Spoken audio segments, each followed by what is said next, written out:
Oke, selamat pagi semuanya. Selamat datang di pelatihan Brevet ABZ Solusi Indonesia. Kembali lagi bersama saya Risma Mariani selaku host di pelatihan hari ini. Dan di mana hari ini adalah pertemuan kedua kita.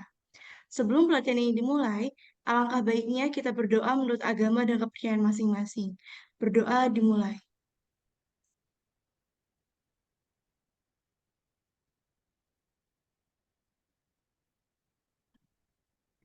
Berdoa selesai.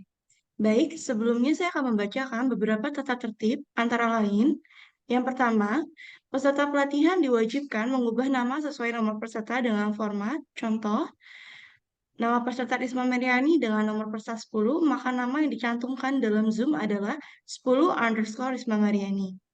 Yang kedua, peserta dimohon untuk mute mikrofon saat trainer sedang menyampaikan materi, agar tidak adanya feedback suara. Yang ketiga, peserta akan diberikan kesempatan bertanya menggunakan mikrofon pada saat trainer membuka sesi pertanyaan, atau peserta juga dapat bertanya melalui chat Zoom saat trainer sedang menyampaikan materi. Yang keempat, pada saat pelatihan Zoom, panitia akan meminta peserta untuk mengaktifkan kamera untuk waktu-waktu tertentu saja, sebagai bukti bahwa peserta masih mengikuti pelatihan. Sebagai informasi, saya akan membacakan CV pemateri hari ini. Beliau adalah Bapak Lukman Hakim, SM, MM, bisa dipanggil juga Bapak Lukman. Beliau tinggal di Kendal, Jawa Tengah, pendidikan terakhir S2 Manajemen, saat ini aktif sebagai akun representatif dan petugas pemeriksaan pajak KAP di Permata Semarang, dan juga aktif sebagai trainer brevet pajak AB. Untuk materi pelatihan hari ini adalah PPH Potong Pungut. Baik, kepada Bapak Lukman, waktu dan tempat saya persilahkan. Baik, terima kasih. Sama-sama, Pak. Mbak, suara saya jelas ya? Jelas kok, Pak. Jelas, Pak, jelas. Bentar.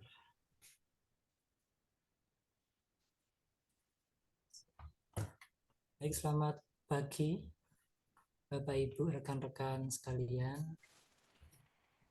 Selamat pagi, Pak. Ini pertemuan kedua ya Mbak Risma ya. Iya, betul, Pak. Yang kemarin biasanya untuk pertemuan pertama itu harusnya KUP, Ketentuan Umum dan Tata Cara Perpajakan. Sudah ya kemarin. Jadi Sudah, Pak, penting kemarin.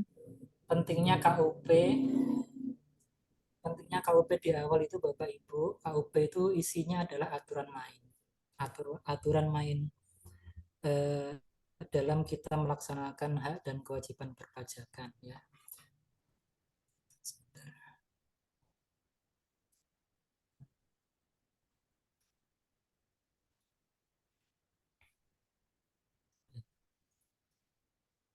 Sudah kelihatan ya?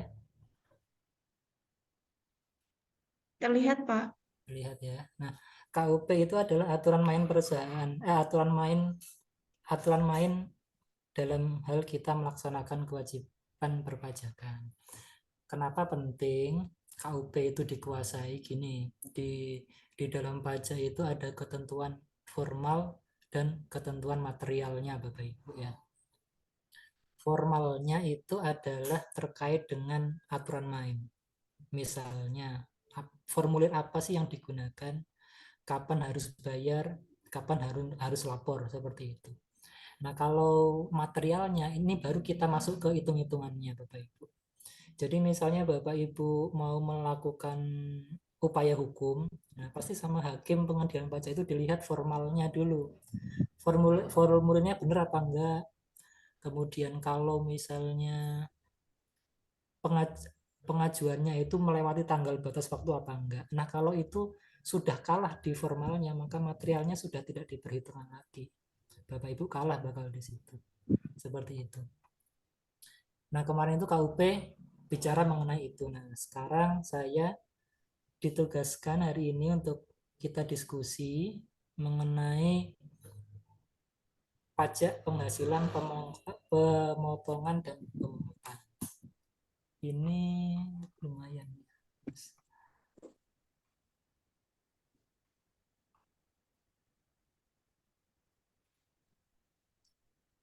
Bapak Ibu yang di kelas ini ada yang di ini enggak? Ada yang kerjanya di perdagangan emas? Ada atau tidak? Nggak ada ya. Pak. Emas ada nggak? Nggak ada ya. Tidak. Konstruksi ada konstruksi? Ada, Konstruksi Pak. nggak ada. Ada. Ada ya. Kalau emas ada nggak mas? Nggak ada ya. Nah kalau emas kemarin kan ada aturan baru Bapak Ibu mengenai PPh pasal 22. Nah langsung aja Bapak Ibu ya, terkait dengan materi kita hari ini banyak sekali yang akan kita diskusikan. Ya. Sebentar. Pajak penghasilan pemotongan pemungutan ya, atau biasa kita singkat POTPUT ya, pemotongan pemungutan. Meliputi pasal 21, pasal 22, pasal 23, dan pasal 4 ayat 2. Nanti apa namanya? Sebentar. Suara saya agak kecil ya, sebentar ya. Kalau pakai ini lebih mendingan atau sama? Halo?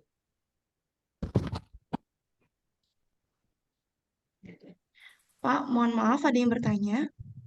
Oh, ada yang bertanya. Kasiana bertanya, boleh dijelaskan soal aturan emas yang terbaru? Sebentar. Tes. Suara saya jelas Mbak ya? Jelas, Pak. Jelas ya. Mbak Siana ini posisinya sebagai apa? Pembeli atau penjual emas? Kalau boleh tahu. Karena kalau pembeli konsumen akhir itu tidak ada ininya, tidak ada aspeknya. Kalau untuk PPh ya, nanti PPN kan besok di materi PPN akan dijelaskan. Kalau untuk pembeli emas konsumen akhir itu tidak ada aspek perpajakan PPh-nya pasal 2. Saya nggak bantu, maaf Pak, saya Siana. Eh, saya membantuin temen bikin laporan SPT dan dia itu penjual emas. Oh, oke oke. Ini aturan baru Mbak ya. Nanti berlaku Ya, tentunya nanti konsekuensinya di apa di tahun 2023 nanti waktu iya. Kemarin saya 2000. ada baca, cuman saya kan memang baru, jadi saya juga nggak ngerti banget sih soal emas karena kan Nanti Mbak aturan ya itu emas. nanti di PPh pasal Nah, 22 ya. Nanti setelah ya, itu makasih. nanti diingatkan saya ya. Ya, Nah, di makasih Pak. sini nanti pelan-pelan kita akan kupas tuntas. Ini ada 90 slide dan separuh lebih itu kita akan membahas PPh pasal 21.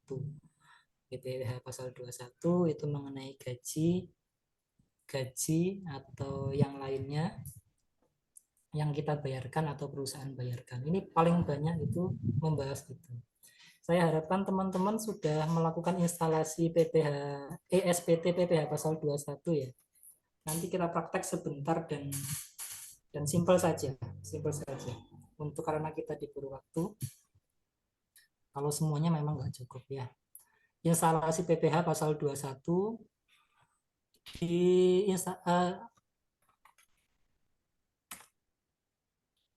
aplikasinya itu ada di website Pajak Go ID Bapak Ibu ya. Nanti bisa di-download di situ.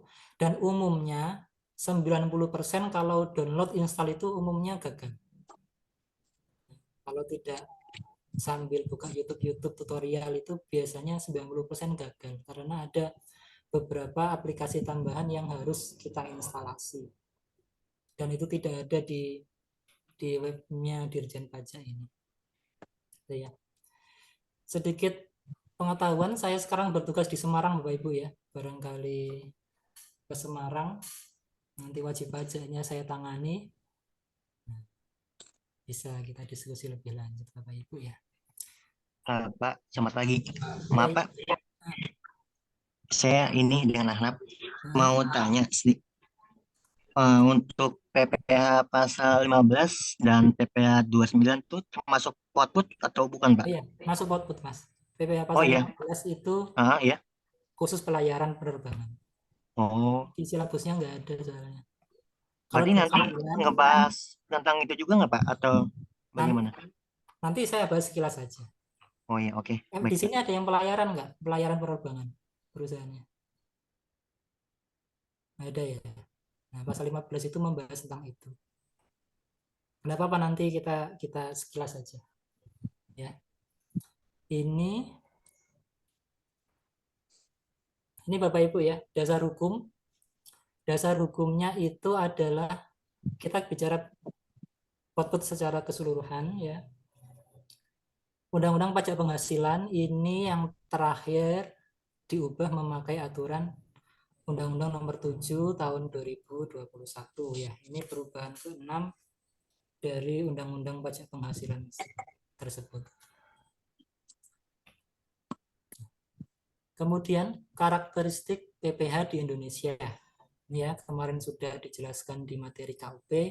Saya hanya mengulang saja karakteristik PPh di Indonesia, pajak subjektif, kemudian ada pajak langsung dan pajak pusat, ini kemarin sudah dijelaskan. Kemudian ada self-assessment dan withholding tax system. Nah, kita bicara pemotongan pungutan, kita bicara di withholding tax. Bagaimana kita sebagai perusahaan atau pemberi kerja itu memotong pajak yang kita memotong pajak atas penghasilan yang kita bayarkan kepada karyawan atau pegawai kita. Ini ya. Withholding system, yaitu pajak terutang dihitung dan disetorkan oleh pihak lain. Nah, beda dengan self assessment Bapak Ibu ya. Dia sendiri, wajib pajak sendiri yang menghitung, dia sendiri yang menyetor, dan dia sendiri yang melaporkan pajaknya. Nanti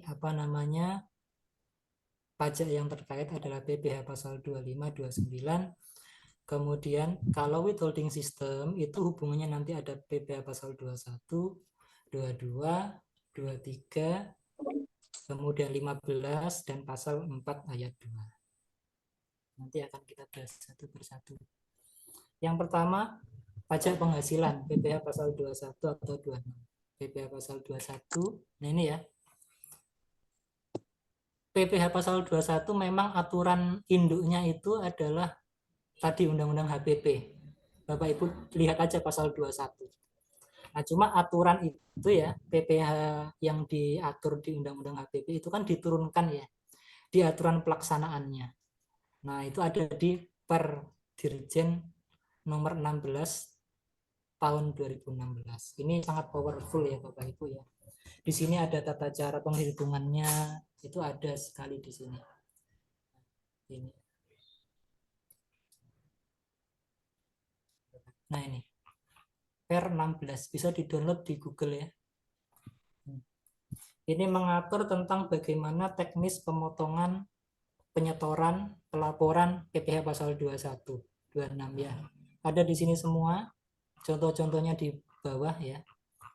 Itu ada, barangkali nanti menambah wawasan Bapak Ibu ya. Ini bisa di-download. Cuma yang membedakan itu memang nanti di PTKP-nya Bapak Ibu. PTKP nanti PTKP-nya penghasilan tidak kena pajaknya ikut yang terbaru. Ya, ini kan 2016 masih yang lama. Itu aja yang membedakan PTKP-nya aja. Nah, selanjutnya ya. Nah, ketentuan pemotongannya PPh pasal 21 yaitu pemotongan atas penghasilan sehubungan dengan pekerjaan, ya, jasa, kemudian kegiatan yang dilakukan oleh wajib pajak orang pribadi dalam negeri ya. Pekerjaan misalnya ada PTA punya pegawai, nah memberikan gaji. Nah, itu atas gaji tersebut jika memang memenuhi syaratnya dipotong pajaknya. Jangan lupa si pemberi kerja itu memotong pajaknya. Kemudian atas jasa ya, misalnya suatu PT itu PT melakukan membutuhkan jasa akuntansi misalnya, jasa pembukuan dari orang pribadi. akuntan, dia meng-hire akuntan. Nah, atas honor yang diberikan itu terutang PPh pasal 21. Terus ada jasa yang kegiatan ini ya. Kegiatan maksudnya gimana? Misalnya ada PTA. PTA ini mengadakan buka bersama misalnya. Nah, buka bersama kemudian mengundang pembicara atau mengadakan seminar, mengadakan pembicara. Nah, pembicara itu ada fee-nya. Nah, fee-nya itu nanti masuk objek PPh pasal 21. Atau bisa jadi pesertanya itu misalnya dapat honor kegiatan. Nah, itu atas honor kegiatan peserta itu maka dikenakan PPh pasal 21. Ini ya. Gaji, upah, honorarium, tunjangan, natura, dan pembayaran lain dengan nama dan atau bentuk apapun. Ini ya. Terkait dengan pekerjaan, jasa, kegiatan yang dilakukan subjek pajak dalam negeri itu namanya dikenakan PPh pasal 21. Kemudian ada subjek pajak luar negeri yang menerima itu turis misalnya, ya turis lah, maka dikenakan PPh pasal 26. Ya, itu yang membedakan pasal 21 dan 26 gitu ya.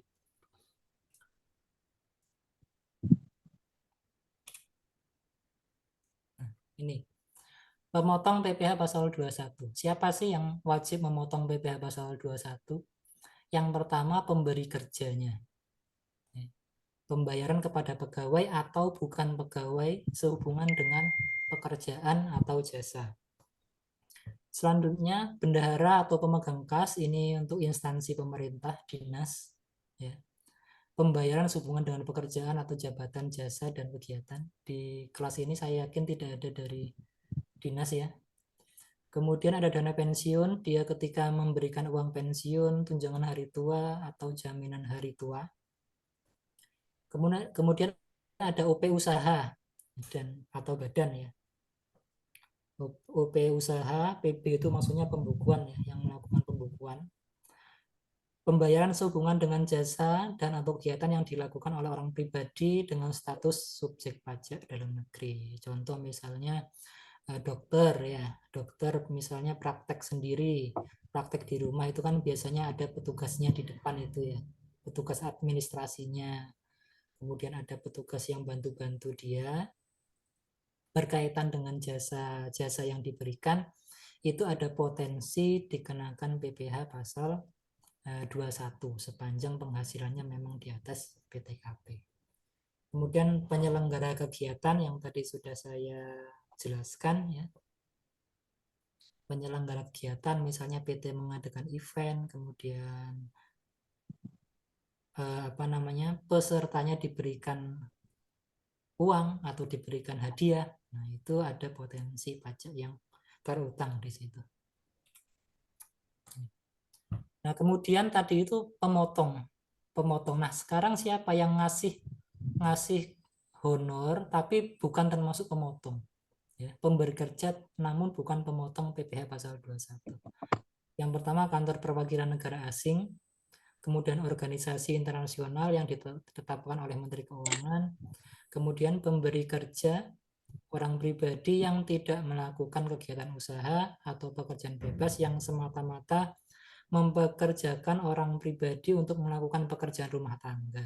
Ya, jadi kalau misalnya dokter, kemudian dia itu di rumah ada bibinya ya, pembantu rumah tangganya, maka dia tidak termasuk.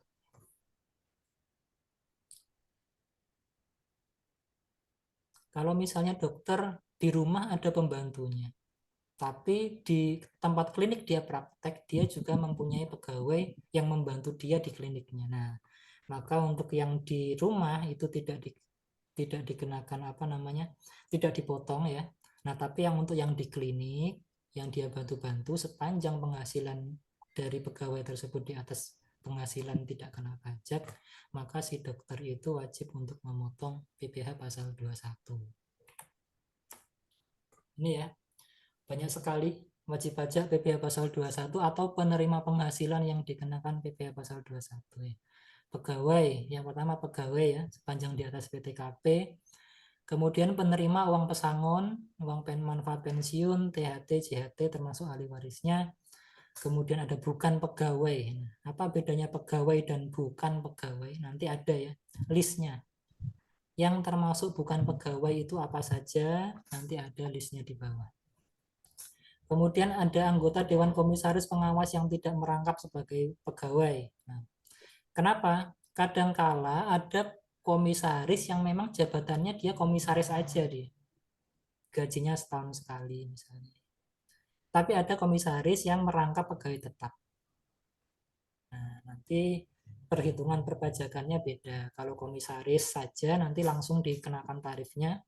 Tapi kalau dia merangkap sebagai pegawai tetap, maka penghitungannya nanti dipersamakan dengan pegawai tetap. Kemudian ada mantan pegawai. Ya. Nah, kemudian selanjutnya ada peserta kegiatan, ada perlombaan, rapat tadi yang sudah saya jelaskan, peserta pendidikan, pelatihan, magang, dan seterusnya. Nah, ini pegawai tetap itu apa? Nih, pegawai tetap itu adalah pegawai yang menerima atau memperoleh penghasilan dalam jumlah tertentu secara teratur, termasuk anggota Dewan Komisaris dan anggota Dewan Pengawas yang merangkap sebagai pegawai tetap, serta pegawai yang bekerja berdasarkan kontrak dalam jangka waktu tertentu dan menerima atau memperoleh penghasilan dalam jumlah tertentu secara teratur. Kemudian pegawai tidak tetap, apa bedanya pegawai? Jadi di sini nanti ada pegawai tetap, pegawai tidak tetap, kemudian ada bukan pegawai.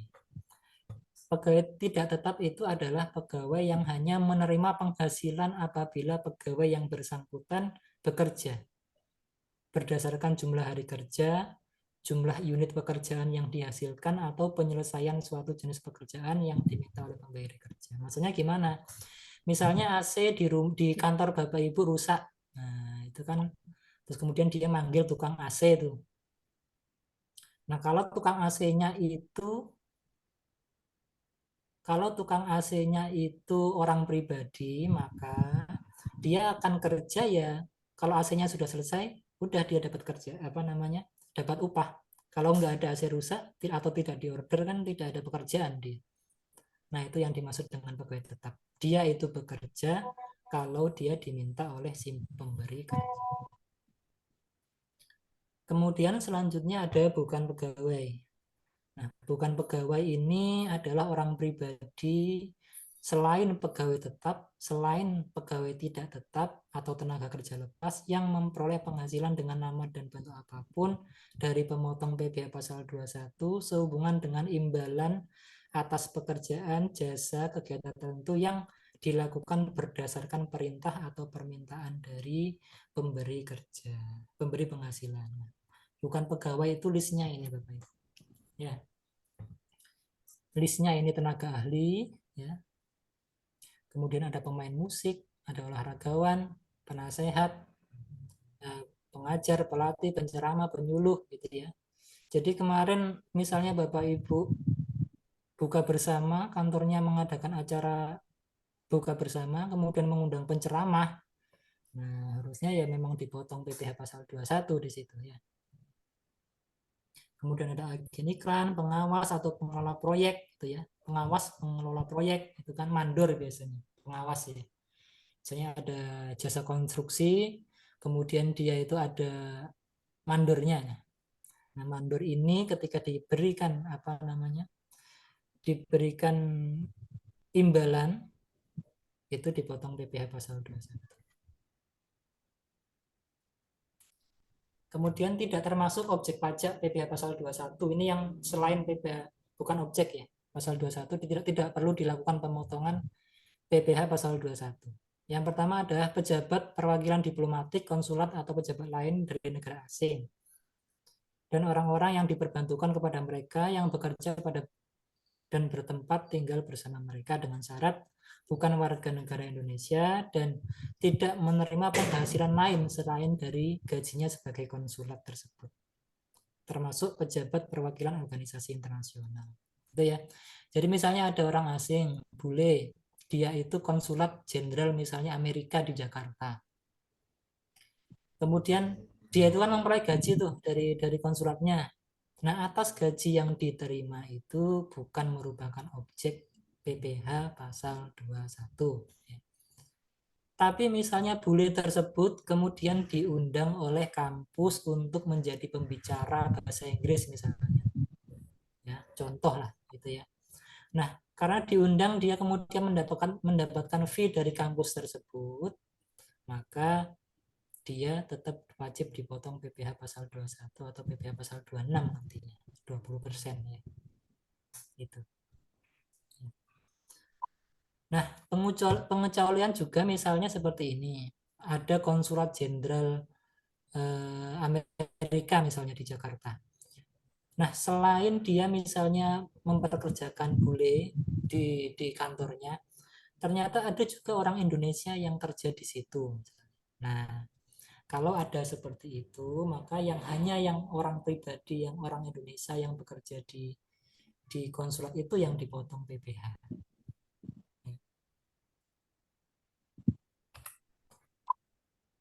Ini objek pajak terkait PPh pasal 21 ini banyak sekali.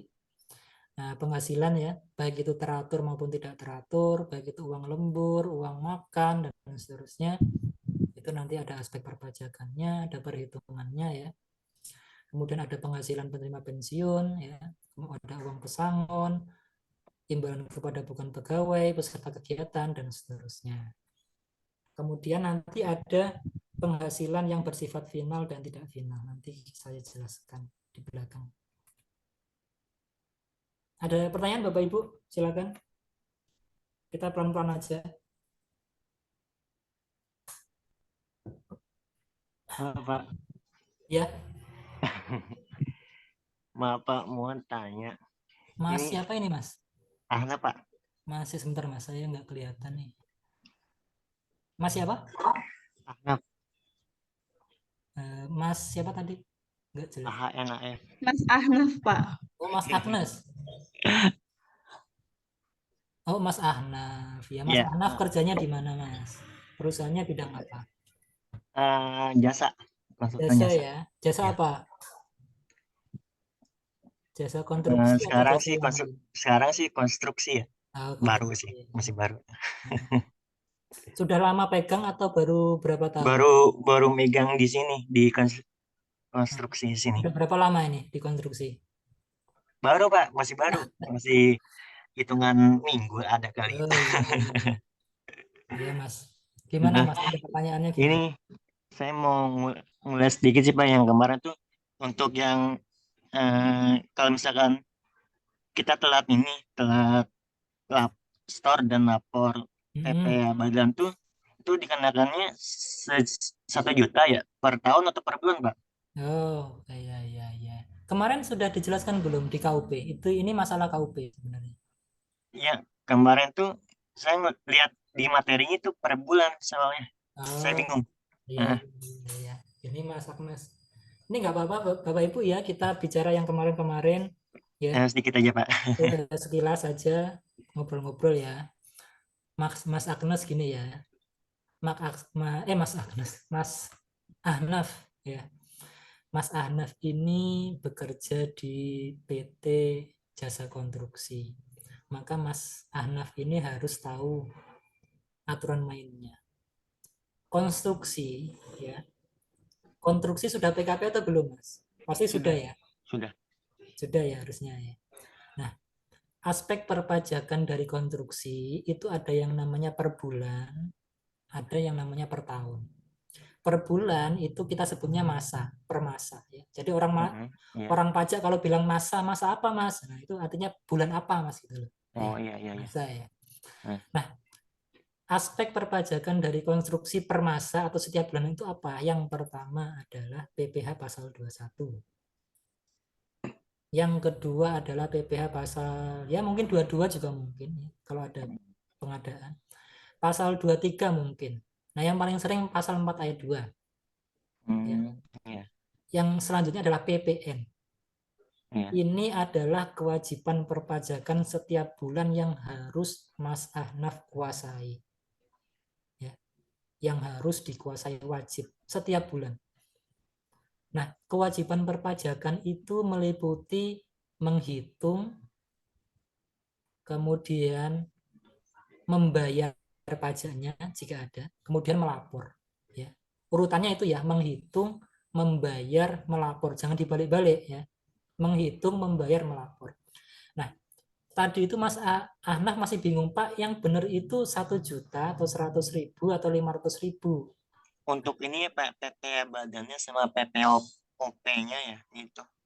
Nah, Hmm, nah, ini PT ya? PT kan ya, konstruksinya kan ya? Iya PT. PT. Nah, nanti akan saya jelaskan kalau misalnya ada aspek PPh pasal 21. Misalnya ini, Pak, PT saya itu jumlah pegawainya di atas 10 orang. Tapi Pak, yang penghasilannya di atas PTKP itu cuma 1 orang, Pak, setiap bulannya. Jadi 10 orang, yang 1 orang itu gajinya misalnya 10 juta, yang lain cuma misalnya 2 juta. Nah, kan ada 1 orang tuh yang dipotong pajak PPh pasal 21. Nah, ini harus dipotong pajaknya, kemudian dibayar pajaknya, dan harus dilaporkan setiap bulan. Jika tidak dilaporkan setiap bulan, maka nanti Mas Ahnaf akan dikenakan sanksi. Yang pertama sanksi telat bayar, yang kedua sanksi telat lapor. Nanti ada 2 sanksi itu. Kalau sanksi telat bayar itu nanti bisa pasal 8 atau pasal 9 Undang-Undang KUP. Kalau sanksi telat lapor itu pasal 7. Jadi kalau misalnya, Pak, saya Januari kemarin itu karena saya nggak tahu, Pak, ternyata ada penghasilan yang belum saya potong pajaknya, Pak. Bagaimana? Sekarang sudah bulan April, Pak. Sementara lapor PPh pasal 21 itu kan harusnya bulan Februari. Penghasilan Januari itu kan nanti dilaporkan di Februari. Berarti saya telat, Pak. Iya, telat. Konsekuensinya apa? Nanti telat bayarnya, nanti juga telat lapornya. Berarti nanti Mas Ahnaf itu dikenakan sanksi telat bayarnya. Nanti ada kemarin dijelaskan sanksinya 0,9 berapa gitu ya. Plus sanksi 100.000 telat lapor SPT massa. Nah, telat lapor SPT massa itu pasal 21 kan sanksinya 100.000. Jadi nanti sanksinya 100.000 plus sanksi itu. Itu Nah, per bulan ya Pak ya? ada 2 nanti PPh 21 ini sanksinya. per bulan. Nah, biasanya AR-nya atau akun representatifnya itu bisa sanksinya jadi 1 atau bisa jadi 2. Nanti Mas Ahnaf tinggal kalau merasa bahwasanya telat bayar atau telat lapor, jangan dibayar dulu sanksinya. Harus menunggu STP-nya, surat tagihan pajak. Surat tagihan pajak itu adalah surat tagihan yang digunakan kantor pajak untuk menagih sanksi. Pak, kok belum dapat ya STP-nya? Nah itu dicek barangkali belum dikeluarkan atau kantor posnya yang tidak tahu alamatnya misalnya, yang salah alamat atau bagaimana, atau kempos ya. Itu Mas Ahnaf. Nah nanti kalau PPN, nah PPN itu ya harus dilaporkan setiap bulan walaupun tidak ada kegiatan ya, harus dilaporkan. Nah dari kegiatan dari Januari sampai Desember itu, nah Januari sampai Desember itu kan ada kegiatan ya, ada pengadaan, ada kegiatan lah pokoknya. Itu dirangkum jadi 1 dan dilaporkan di SPT tahunan setahun sekali. Jadi SPT tahunan itu isinya adalah mengenai aktivitas selama setahun dari Januari sampai Desember, dilaporkan jadi 1, pendapatannya berapa, biayanya berapa, dilaporkan jadi 1 di SPT tahunan. Nah, setahun sekali. Nah, kalau misalnya telat, nanti ada sanksinya 1 juta untuk PPh yang badan ya, SPT badan. Itu Mas Ahnaf. Kemarin Mas Ahnaf melaporkan SPT tahunan atau masih pegawai yang lama? Pegawai yang lama Pak. Yang lama. Cuman bingung itu kan agak telat ya. Itu dikenakan sanksinya itu dan denda sanksinya itu per bulan atau per tahun gitu. Nah, kalau SPT tahunan maka dendanya nanti setahun ya. Setahun ya Pak ya. Ya 1 juta. Makanya tergantung nih pajak apa. Karena di Indonesia itu jenis pajaknya itu banyak banget. Ya. Yang tahunan Pak, yang Nah, banyak tahunan. untuk Termasuk usahanya. nanti saya akan jelaskan Pak, bedanya pasal 25, 29 itu apa sih Pak? Oh iya iya. Sebenarnya PPh pasal 25, 29 itu nanti di materi nanti Mas, bukan di sini. Nanti di materi PPh orang pribadi dan PPh badan. Oh gitu ya. Nah, Baca. tapi nggak apa-apa ya, nanti akan saya jelaskan sekilas saja. Itu Mas Ahnaf ya? Sudah jelas ya? Iya Pak, terima kasih. Selanjutnya, Pak, maaf, Pak, ya, saya mau nanya. Tadi kan ya. ada yang dokter kalau punya pegawai, itu Heeh. pegawainya kalau penghasilannya di atas PTKP harus dilakukan. Sedangkan Hmm. kalau dokter tuh biasanya mereka pakai SPT 1770 dan tidak punya laporan keuangan. Dan Hmm. biasa kalau PT itu kan harus melaporkan PPh 21 walaupun nihil setahun sekali harus lapor. Iya, iya, Nah, iya. kalau untuk si dokter ini seperti apa perlakuannya? Toh Nah, mereka bukan PT, pribadi biasanya. ini Mbak, Bu ya, Bu Siana domisili di mana Bu? Di mana? Domisili Jakarta. Jakarta ya. Selama pasti Bu Siana pegang dokter juga ya. Iya, betul. Nah, selama ini dapat tagihan yang PPh pasal 21 enggak? Maksudnya enggak lapor gitu. Enggak, enggak, Enggak pernah ya? enggak dapet. Iya. Iya, enggak pernah. Memang ini ada ada semacam ini Bu Siana. Di Hmm. aturannya Hmm. itu yang apa namanya Bu Siana? Kalau PT badan itu Hmm. memang tidak perlu Hmm. penunjukan, Bu. Hmm. Tetapi kalau orang Ya, pribadi itu apa namanya? Butuh penunjukan. Penunjukan sebagai pemotong pemungut. iya. Nah, Oh, jadi kalau dokter. belum dapat. Nah, iya. Cuma gini Bu Siana, Ah. ada gini. Ada berbagai ini, ada perbedaan penafsiran kadangkala. Di aturannya Hmm. gini, gini. Usahawan itu kan dibagi menjadi dua ya. Ada yang memang Ya. dia karena kemampuannya, ada yang Hmm. memang dia ada yang pembukuan, ada yang pencatatan gitu ya. Iya, iya, betul. Nah, kalau dokter itu kan wajib pembukuan kan ya. Eh, kayaknya enggak deh, karena dia memang cuman sendiri. Terus, Dokter eh, itu pekerjaan bebas, maka dia wajib pembukuan, nggak boleh pencatatan tuh. oh, I see. Nah, tidak boleh pencatatan, boleh pencatatan Hmm. sepanjang dia omsetnya di bawah 4,8 dan dia harus memakai norma. Oh iya, dia pakai norma Nah, gitu ya. 50. Nah, Iya, itu ya. ha, ha, ha. Sampai sini paham ya, Bu? Nah, Paham, paham, paham. dokter itu di aturannya salah satu pemotong itu adalah yang melakukan pembukuan, Bu. Pemotong Hmm. PPh pasal 21 itu adalah orang pribadi yang melakukan pembukuan tadi di belakang. Nah, dokter itu Oke. core-nya atau default-nya itu harus pembukuan. Nah, maka dokter itu seharusnya melaporkan PPh pasal 21. Cuma memang ini di beberapa kantor itu ada diskresi, Bu. Jadi tidak diterbitkan yang apa, Bu? Kalau PPh pasal 21 tidak motong itu kan nggak lapor. Ya. Iya, ha, Tapi ha, kan wajib ha. di Desember aja, Bu ya. Iya, betul. Ha, ha. Nah, dokter apakah wajib di Desember aja? Tidak. Kalau mayoritas tidak. Selama ini saya tidak apa menemukan ada dokter yang disanksi PPh pasal tidak menyampaikan PPh pasal 21. Nihil. Oh, oke, oke. Nah, gitu. Oke, Bapak ya. Ibu yang masih bingung dengan apa yang kita percakapan nanti tak jelaskan ya di belakang ya. Jangan khawatir. Apa itu tidak perlu lapor, apa itu harus lapor Desember aja. Nanti saya jelaskan. Tenang aja. Iya Pak, saya bingung Pak. Iya, ya. Punten, Mak. Ini pesertanya ya lumayan ya sedikit ya. Lumayan sedikit. Nanti yang ngantuk biar saya tahu. Kalau sedikit tahu saya. Ya. Nah, ini ya Bapak Ibu. Eh penghasilan Terima kasih, teratur. Pak. Oh ya, iya Bu Luciana, sama-sama. Nah, ini penghasilan. Penghasilan itu ada yang tidak teratur, ada yang teratur. Maksudnya apa Pak Lukman? Teratur itu intinya adalah ya misalnya gaji itu teratur. Ya, karena setiap bulan seperti itu. Ya. Bu Lim Visiana nanti ya saya jawab ya. Penghasilan tidak teratur itu adalah penghasilan yang diterima ya setahun sekali. Nah, THR contohnya, bonus ya setahun sekali. Nah, itu termasuk juga objek pajak penghasilan ya.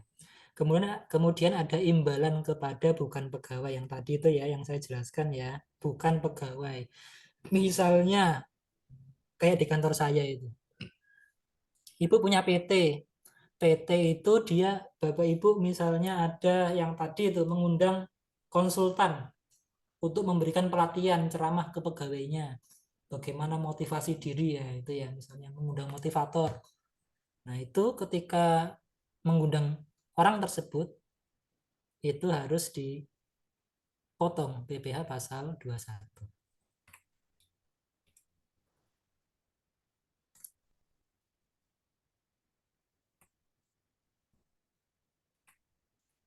Kemudian ini ada pertanyaan dari Ibu Lim. Nah, ini ya. Jika seorang pemilik CV tapi belum PKB dan dia hanya bayar PPh pribadinya, boleh nggak Pak? Boleh. 2, ada juga CV-nya bayar pajak tapi pribadinya enggak Pak, karena masih baru. Boleh enggak? Ini ya, Bulim Vesiana ini sering ditanyakan oleh wajib pajak baru, ya tidak apa-apa. Pengetahuan saja, Bapak Ibu, ini penting ya. Misalnya ada seorang pemilik CV, misalnya Bapak Anton. Bapak Anton itu punya apa ya, toko bangunan misalnya. Toko bangunannya itu atas nama pribadi, belum PKP. Kenapa? Misalnya karena omsetnya di bawah 4,8 misalnya.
Iya, mohon maaf teman-teman, mungkin ada kendala sinyal ya dari Pak Lukman ya.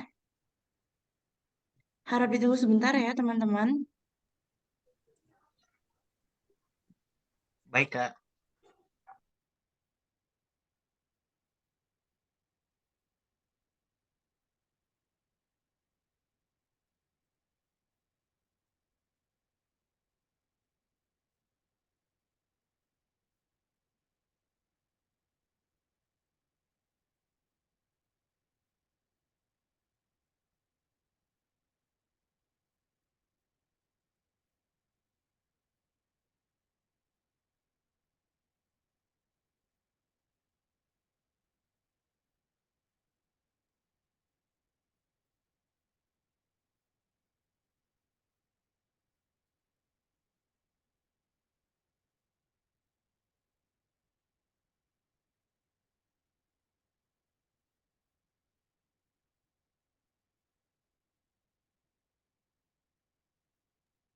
Tunggu sebentar ya teman-teman karena ada trouble dari Pak Lukmannya.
saya terdengar?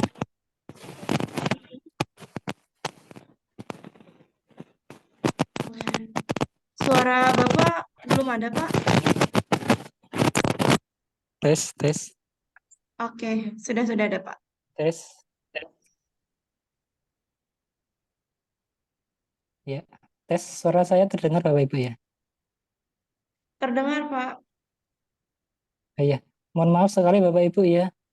Tiba-tiba listrik di daerah saya mati semuanya. Ini saya proses pindah dari komputer ke laptop, masih dalam proses, semoga bisa secepatnya. Ini sambil saya menjawab tadi pertanyaannya. Sebentar.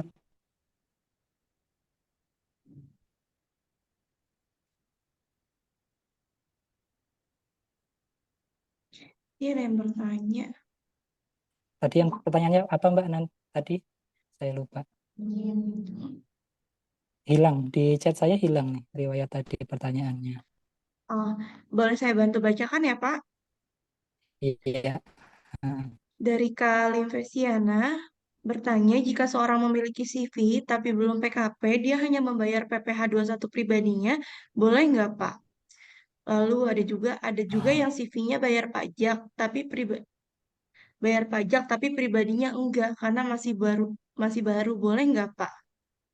Iya.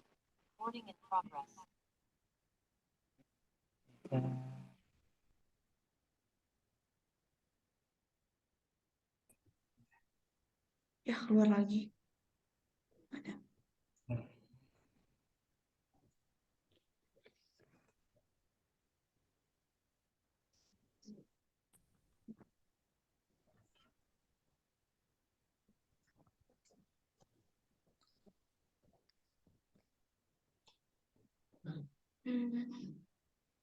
Tes ya. Nah, ini mohon maaf saya sambil otak-atik ya. Pertanyaan tadi Mbak siapa tadi, Luciana ya? Iya, Pak, ada pertanyaan dari Kalim Vesiana sama Kak Ajeng. Mungkin saya copy kali ya, Pak, pertanyaannya. Suara saya jelas Mbak ya?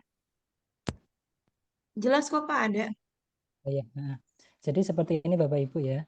Tadi misalnya ada CV ya. Ada CV, kemudian gini. Ada misalnya Pak Anton. Pak Anton itu mempunyai toko bahan bangunan.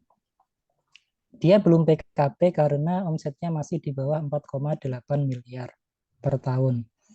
Nah, suatu saat dia itu merasa bahwasannya lebih baik dialihkan ke CV. Nah, ini paling sering biasanya. Dan usaha usaha toko bahan bangunannya itu dialihkan misalnya ke CV-nya. Nah, kalau sebelum ada CV, maka atas penghasilan dari Bapak Anton dari penjualan di toko bahan bangunan itu, maka dia harus membayar PPh-nya sendiri. Ya, dia harus membayar PPh-nya sendiri atas omsetnya. Ya. Kemudian ketika dia beralih ke CV, nah CV ini kan beda nih, beda entitas antara orang pribadi dan CV. Nah, CV, halo. Iya, Nah, Pak. oh ya, nah CV ini ketika dia memberikan gaji kepada pegawainya, sepanjang pegawainya itu ada yang di atas PTKP, maka CV ini tetap wajib memotong PPh pasal 21. Nah, tapi masalahnya adalah gini, kalau untuk CV itu Bapak Ibu ya, biasanya direktur itu juga memperoleh gaji dari CV tersebut. Boleh nggak? Boleh. Jadi di direktur itu dianggap sebagai pegawai. Ya. Tapi nanti atas penghasilan yang diterima direktur CV ini, itu tidak boleh dikurangkan di biaya gaji waktu melaporkan SPT tahunan. Itu nanti pembahasannya di PPh Badan. Jadi intinya pertanyaan yang pertama itu adalah jika seseorang memiliki CV tapi belum PKP, dia hanya PPh pasal 21 pribadinya, boleh nggak? Nah, boleh Mbak, nggak apa-apa. Ya sepanjang memang PPh pasal 21-nya itu di atas PTKP. Ya. Tidak hanya untuk dirinya sendiri, termasuk kepada karyawannya yang penghasilannya di atas PTKP. Kemudian yang kedua, jika ada juga CV yang bayar pajak tapi pribadinya tidak. Ada juga CV yang bayar pajak tapi pribadinya enggak. Boleh enggak, Pak? Nah, ini yang tadi saya jelaskan. Tadi ya, contohnya Pak Anton. Pak Anton awalnya itu punya usaha toko bahan bangunan. Kemudian atas usaha ini, atas nama pribadi dialihkan ke CV. Semua aset-aset dari perusahaan tersebut itu menjadi CV, menjadi miliknya CV. Jadi Pak Anton itu hanya menerima prive dari CV tersebut. Boleh nggak? Boleh, seperti itu ya.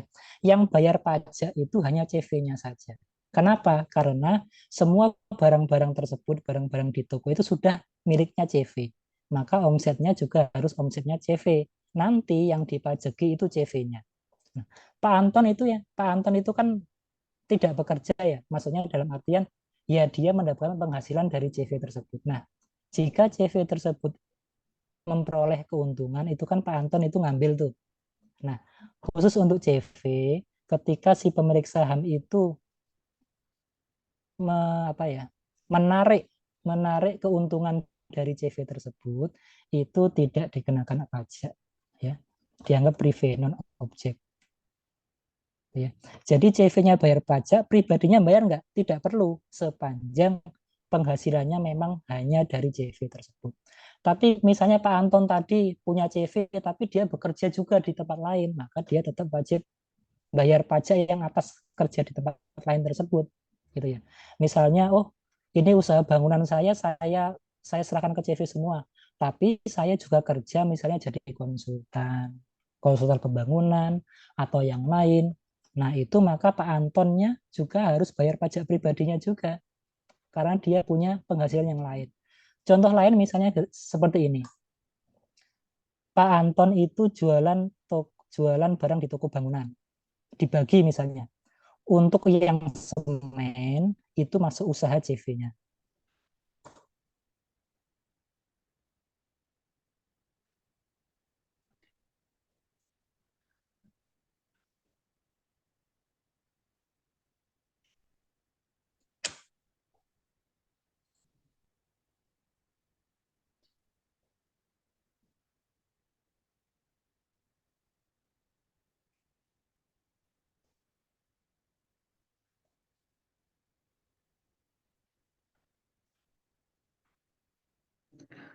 Mohon maaf, Pak, tidak ada suaranya.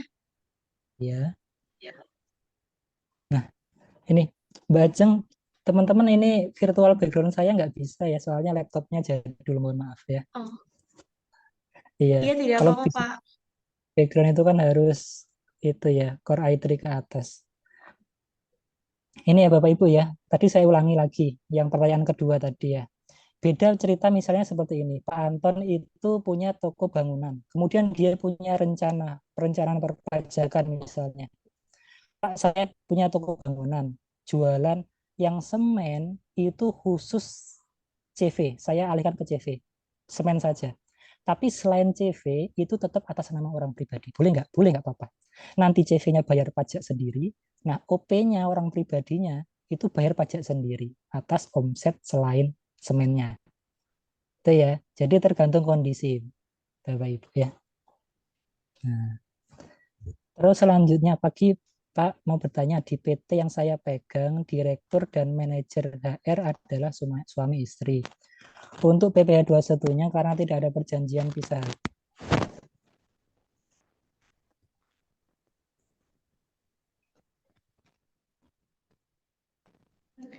Pak, mohon maaf, tidak terdengar suaranya.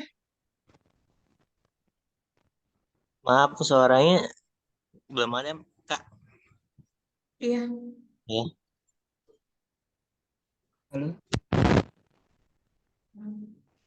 Pak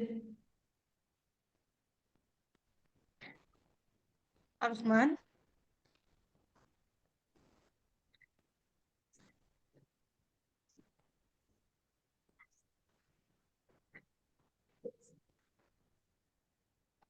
harap ditunggu sebentar ya teman-teman. Mohon maaf, teman-teman atas kendalanya. Harap Iya, untuk Kak. ditunggu. Nggak apa-apa. Nah, Oke, baik.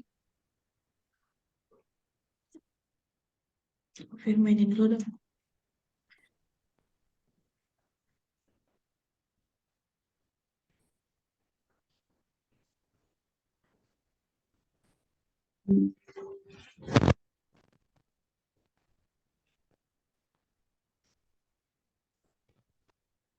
Halo, halo, halo. Tes. Iya, Pak. Bisa ya, Mbak ya? Udah Sudah terdengar terdengar. Pak suaranya. Iya. Tadi yang toko bangunan sudah terdengar apa enggak ya? Yang bagian toko bangunan tadi? Belum, Pak. Oh, belum ya Allah. Ya, mohon maaf. Saya ulangi lagi, mohon maaf Bapak Ibu ya atas kendalanya. Yang kedua ini saya jawab lagi.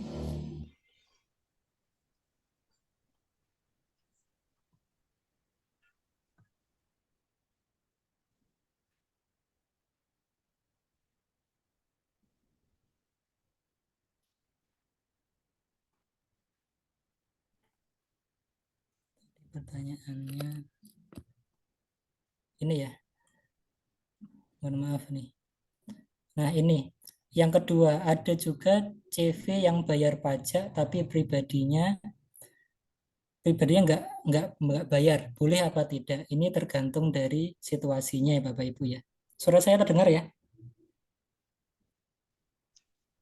Iya, Pak. Dengar Pak, Saya, dengar Pak. iya. Terdengar, Nah, Pak. nah, ini tergantung dari situasinya. Contoh tadi Pak Anton.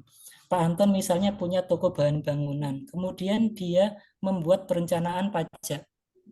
Nah, membuat perencanaan pajak untuk yang semen itu saya alihkan ke CV semua. Nah, selain semen itu saya masukkan di orang pribadi. Boleh nggak seperti itu? Boleh. Nah, nanti atas omset dari semen, nanti pajaknya dibayar CV-nya. Nanti omset selain semen itu masuk di omset orang pribadinya, maka juga nanti orang pribadi dan CV-nya itu sama-sama bayar pajak. Beda cerita kalau misalnya semua barang dialihkan ke CV. Jadi Pak Anton nanti tinggal dapat keuntungan dari bagian keuntungan dari CV, maka Pak Anton tidak perlu bayar pajak lagi. Seperti itu ya. Kecuali Pak Anton setelah mengalihkan omsetnya ke CV, dia itu juga kerja di tempat lain, maka Pak Anton juga harus bayar pajak sendiri atas penghasilan dari tempat lain. Itu ya. Jelas ya Bapak Ibu ya. Kemudian pertanyaan selanjutnya, Pak mau bertanya, di PT saya pegang direktur dan manajer HR, sementara mereka berdua itu suami istri. Untuk PPh 21, karena tidak ada perjanjian pisah harta, apakah dalam satu perusahaan boleh dipotong gabungan suami istri? Yang selanjutnya perhitungannya bagaimana Pak? Seperti itu ya. Ini nanti materinya di PPh orang pribadi Mbak ya. Tapi nggak apa-apa saya singgung sedikit. Untuk detailnya nanti di ini ya, di materi PPh orang pribadi pertemuan selanjutnya. Intinya adalah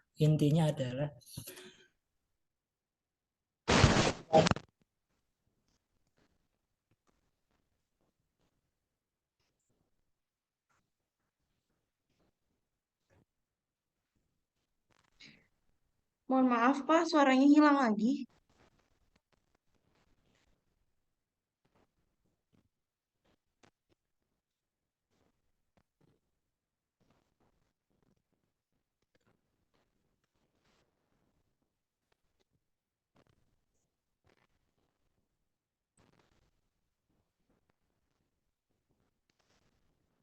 Pak Lukman, mohon maaf Pak, ini suaranya tidak terdengar lagi.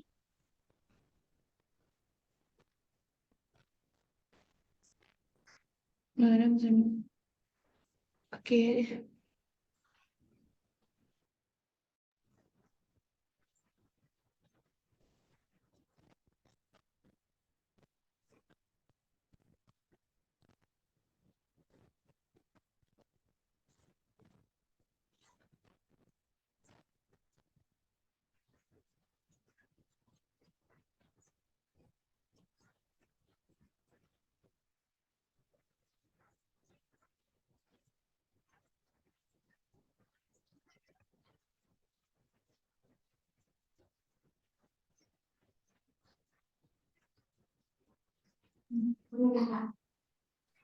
Harap ditunggu ya teman-teman.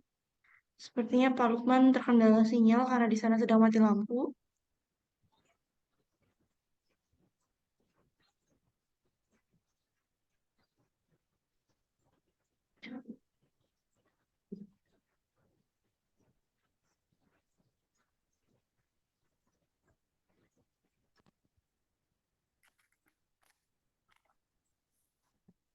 Halo, suara saya terdengar?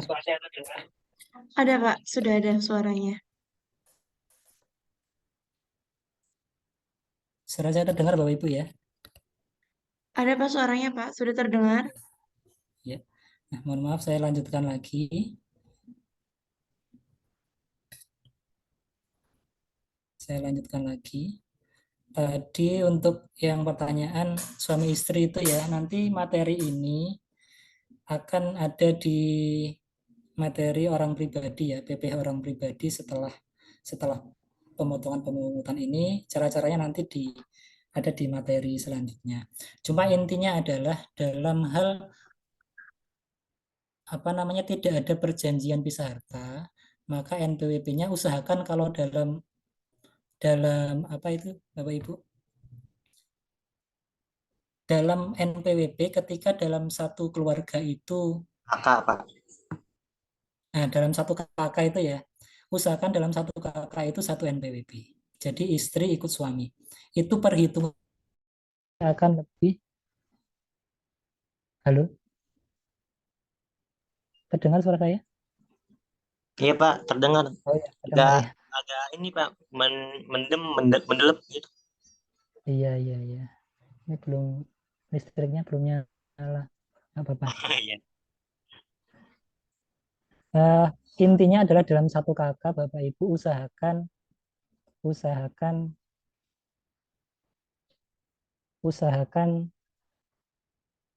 NPWP-nya itu jadi satu, bergabung. Apakah keharusan jadi satu? Tidak juga ya.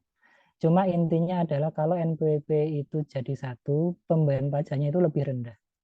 Apalagi kalau sama-sama pegawai swasta ya. Kalau misalnya NPWP-nya pisah, itu nanti harus diperhitungkan ulang. Nah, nanti perhitungannya di bab selanjutnya. Kalau misalnya NPWP-nya gabung, maka penghasilannya nanti tetap sendiri-sendiri, Mbak. Sendiri-sendiri, nanti NPWP ibunya disamakan dengan NPWP suami. Ya. Sepanjang tidak ada perjanjian pisah harta dan sepanjang NPWP-nya sama. Ya.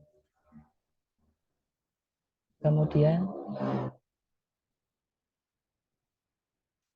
Mbak Siana ini ya.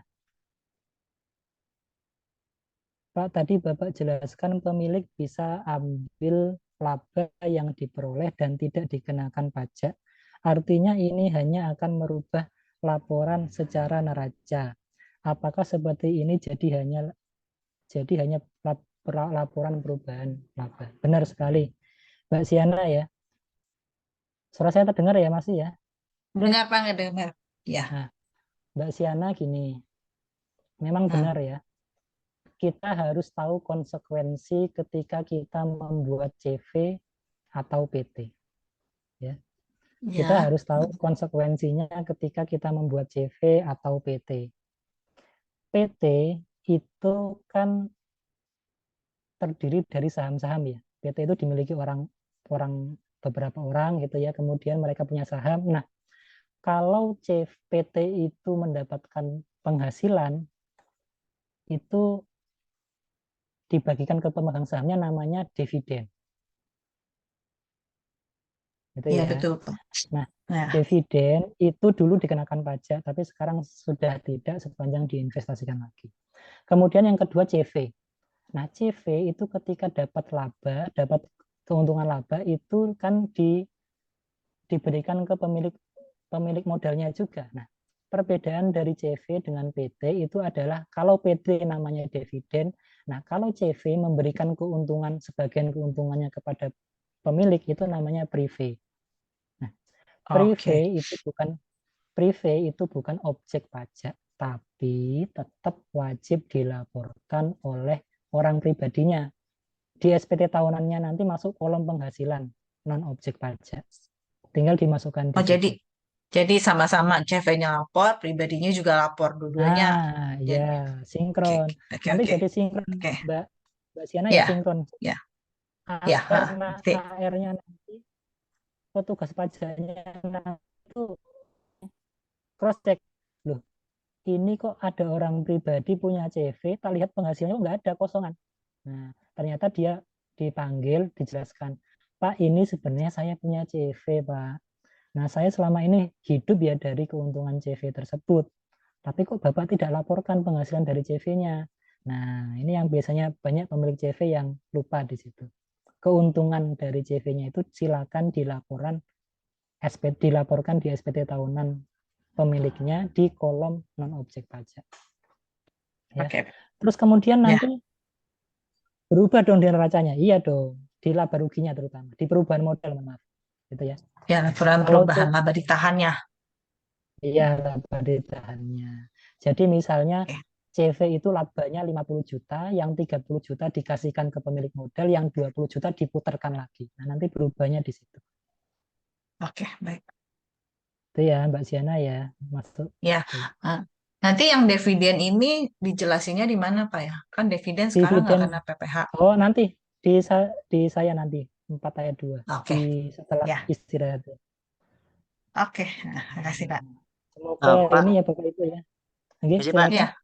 eh, tadi kan katanya ini ya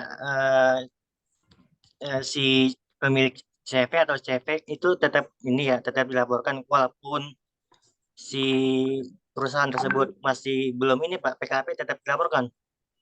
Nah, gini Mas ya. Gini, teman-teman, bedakan antara PKP dan NPWP ya. Ini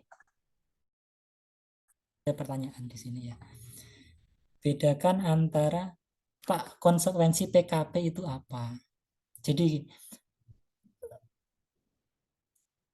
apa namanya? Badan itu kan wajib ber-NPWP ya Bapak Ibu ya.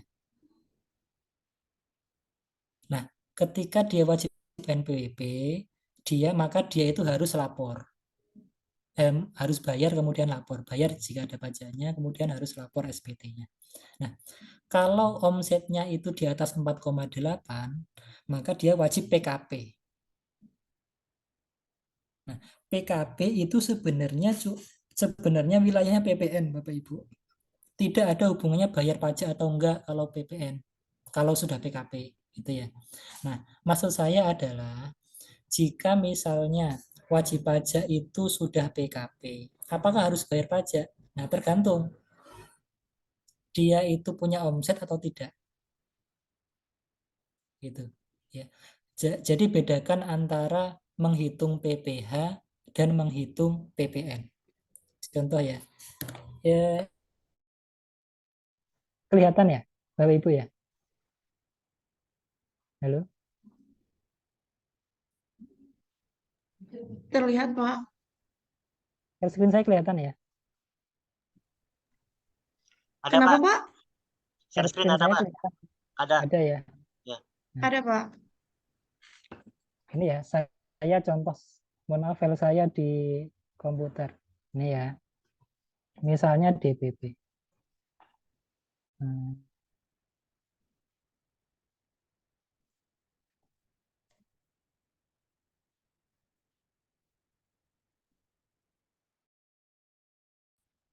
misalnya ada penjualan semen ya, ada penjualan semen misalnya 10 juta.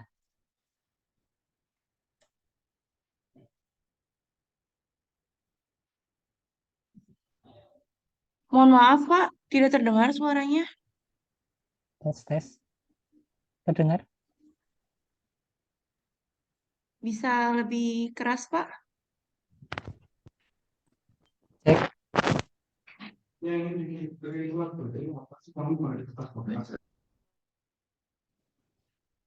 Terdengar suaranya? Ada, Pak. Ada ya. Nah, nanti kalau tidak terdengar langsung itu Bapak Ibu ya komplain ya, biar saya. Oke, siap, Pak. Ya. Nah, ini misalnya gini Bapak Ibu, ada taruhlah misalnya ini ada CV atau PTA, CV abadi misalnya. Dia sudah PKP. Nah, dia sudah PKP, ada penjualan semen 10 juta, karena dia sudah PKP, maka setiap penjualan itu harus ada PPN. 11% PPN-nya. Nah, maka nilai kwitansinya itu adalah ini ya. Nilai kwitansinya adalah 11.100.000. Nah, gini, Bapak Ibu, bedakan antara sudah PKP dengan belum ya. Gini. Kalau kondisi seperti ini, maka nanti yang dilaporkan PPh-nya itu hanya atas DPP-nya ini saja.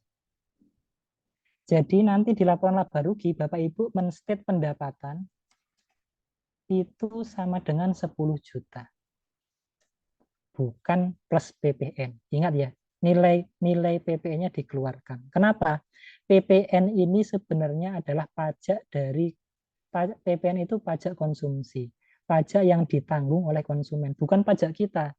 Pajak kita itu ya PPh, pajak penghasilan yang kita terima. Nah, 10.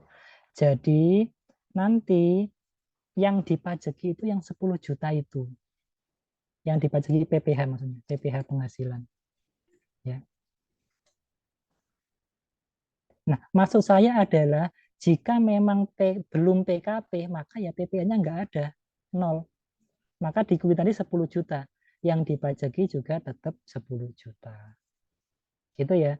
Maka dari itu kalau ada pertanyaan, Pak, kalau sudah PKP bayar pajak PPh apa enggak? Ya bayar.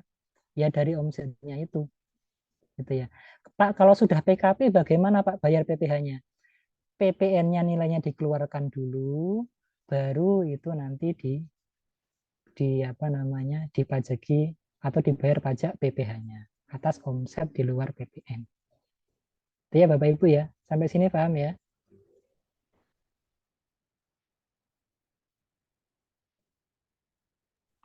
Baik, Pak. Ya.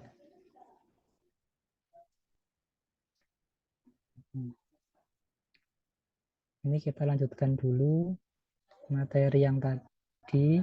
Ada pertanyaan lagi nggak?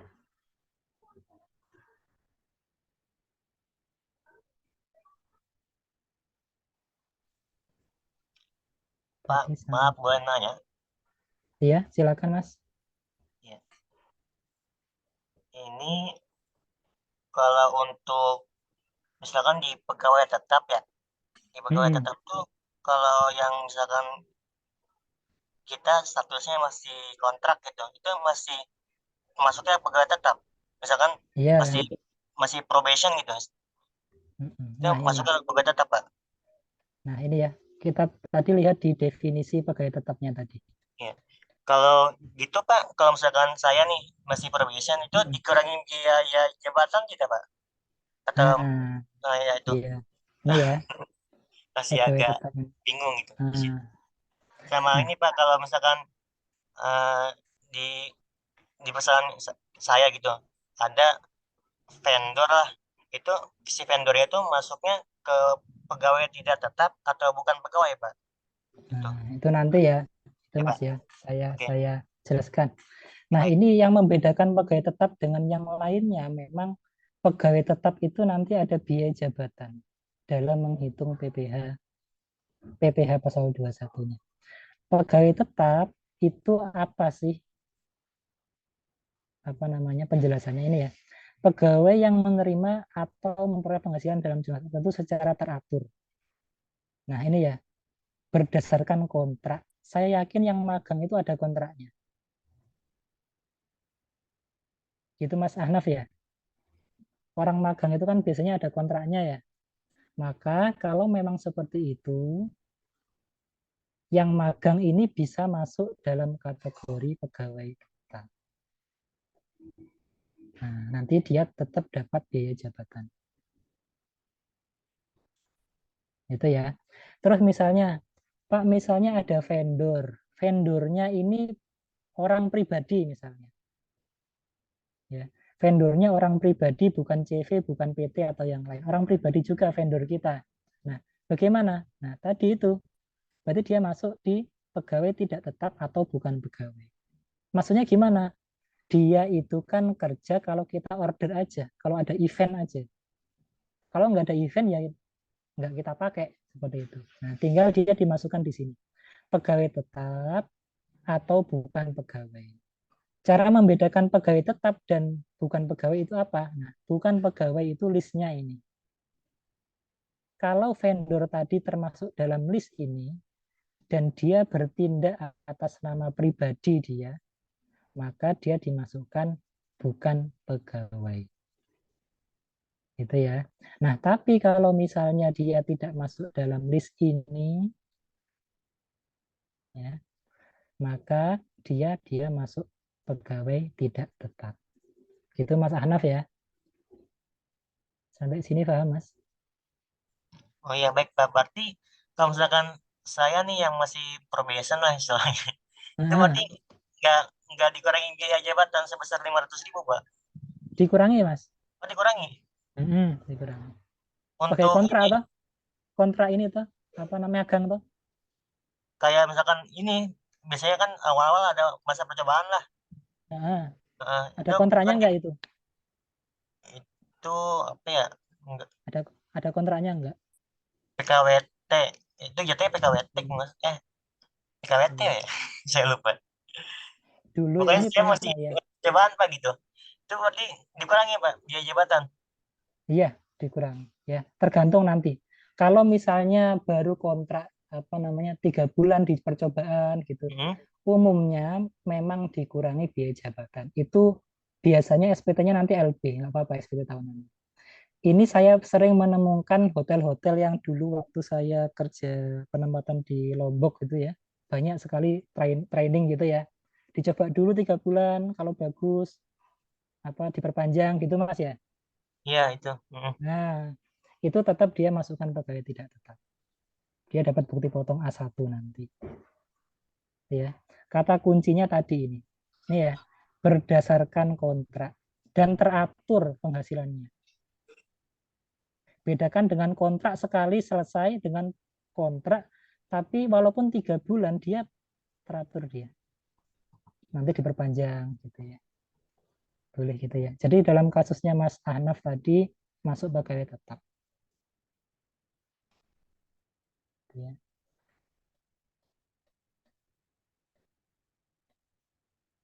Nah, ini Bapak Ibu objek pajak penghasilan pasal 21 yang menjadi objek pajak penghasilan itu adalah ini ya, penggantian, imbalan tadi sudah dan seterusnya. Ini sudah kayaknya.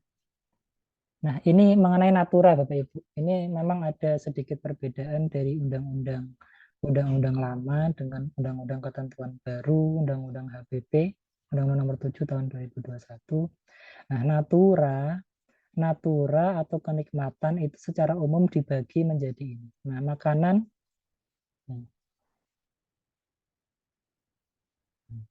kalau misalnya apa namanya? Ada natura. Natura ini adalah imbalan tapi bentuknya bukan uang. Ya. Imbalan tapi bentuknya bukan uang. Misalnya ada makanan itu ya. Makanan untuk pegawai gitu ya. Nah, misalnya kita kerja di suatu perusahaan kemudian dikasih makanan gitu ya.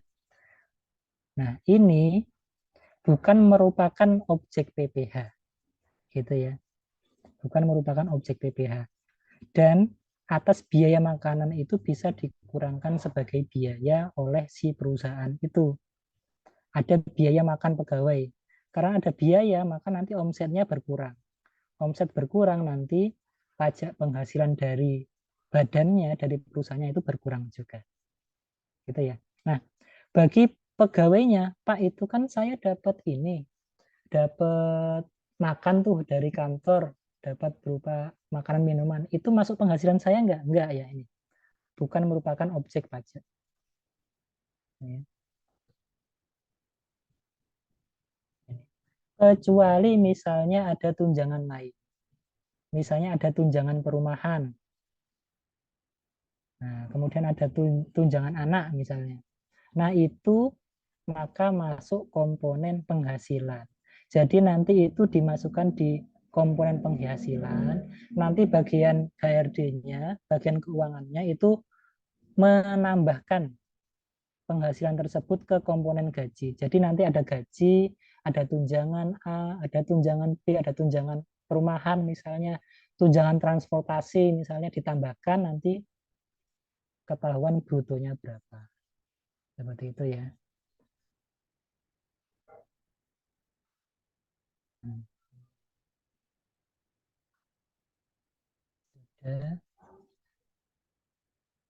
Nah, ini yang tidak dikenakan PPh pasal 21 yaitu pembayaran manfaat asuransi kesehatan kecelakaan jiwa. Ini bagi wajib pajak asuransi ya. Ini. Nah, beasiswa juga. Beasiswa itu non objek pajak. Jadi misalnya Bapak Ibu sekarang kerja, kemudian Bapak Ibu mendapatkan beasiswa pendidikan LPDP di kampus gitu ya. Itu kan Bapak Ibu dapat beasiswa, dapat uang setiap bulan. Nah, beasiswa yang diterima tersebut bukan merupakan objek pajak, tapi tetap wajib dilaporkan oleh Bapak Ibu ya. Di kolom penghasilan bukan non objek. Nah, ini ya. PPh pasal 21 pegawai tetap dan penerima pensiun berkala ya. Ini setiap masa pajak kecuali masa pajak terakhir. Nah, ini yang dimaksud tadi itu ya. Jadi PPh pasal 21 itu wajib dilaporkan wajib dipotong setiap bulan sepanjang penghasilan dari pegawai tersebut di atas PTKP. Seperti itu ya. Ini ya. Nah, nanti ada yang disetahunkan, ada yang tidak disetahunkan ya. Nanti ada perhitungannya di belakang, nanti saya jelaskan. Nah, disetahunkan maksudnya gimana? Nah, WPOP meninggal dunia atau meninggalkan Indonesia selama-lamanya, atau misalnya karyawan cabang gitu ya. Itu disetahunkan. Yang selanjutnya itu yang tidak disetahunkan itu adalah WPOP dalam negeri mulai bekerja pada tahun berjalan. Misalnya ada pegawai yang masuk di bulan Maret gitu ya. Nah, itu kan beda nanti, tidak disetahunkan. Bedanya disetahunkan dengan tidak disetahunkan itu apa? Nah, kalau disetahunkan itu dikali 12. Ya. Misalnya nanti ada pegawai dia bekerja Januari sampai Desember. Contohnya Januari sampai Desember. Tapi tiba-tiba misalnya mohon maaf bulan Agustus beliaunya meninggal. Nah, itu nanti penghasilannya disetahunkan dulu, baru nanti dihitung pajaknya yang seharusnya. Kemudian ada karyawan yang pindah cabang. Ini ya. Karyawan pindah cabang sepanjang masih dalam satu cabang, satu induk, itu harus disetahunkan Bapak Ibu. Karena kalau nanti tidak disetahunkan, ada potensi kurang bayar. Gitu ya. Ada potensi kurang bayar. Ya. Ini kemarin saya dapat beberapa wajib pajak itu protes, Pak, saya kok harus bayar pajak lagi ketika lapor SPT tahunan. Jadi ceritanya seperti ini Bapak Ibu ya. Ceritanya seperti ini. Bulan Januari sampai Agustus dia itu kerja di PTA. Ya, di PTA. Kemudian September sampai Desember dia itu kerja di PTB. Nah, karena PTA dan PTB ini bukan cabang, maksudnya bukan induk dan anak ya, maka dia ada potensi nanti kurang bayar di SPT tahunannya. Jadi waktu dia lapor SPT tahunan, dia itu kan bawa bukti potong dari PTA, kemudian ada bukti potong dari PTB. Nah, dua-duanya digabung jadi satu. Nanti ketika lapor SPT tahunan, itu dimungkinkan kurang bayar. Itu konsekuensinya. Atau misalnya seperti ini, Pak, direktur saya itu, Pak, selain dia kerja di perusahaan kami PTA, dia itu juga pegawai di PTB. Jadi dia itu punya 2 bukti potong, Pak. Nah, ketika lapor SPT tahunan, ini 2 bukti potong digabung jadi 1, itu nanti ada potensi kurang bayar. Gitu. Kenapa kok potensi kurang bayar? Yang pertama, kalau PTA dan PTB itu kan dia pakai menghitung pajaknya itu kan pakai PTKP ya. Misalnya taruhlah PTKP 58 juta, PTA 58 juta, PTB 58 juta. Nah, ketika lapor SPT tahunan digabung jadi 1, maka PTKP-nya bukan 58 kali 2, tapi PTKP-nya tetap 1. Nah, itu salah satu faktor yang menyebabkan kurang bayar. PTKP-nya jadi cuma 1.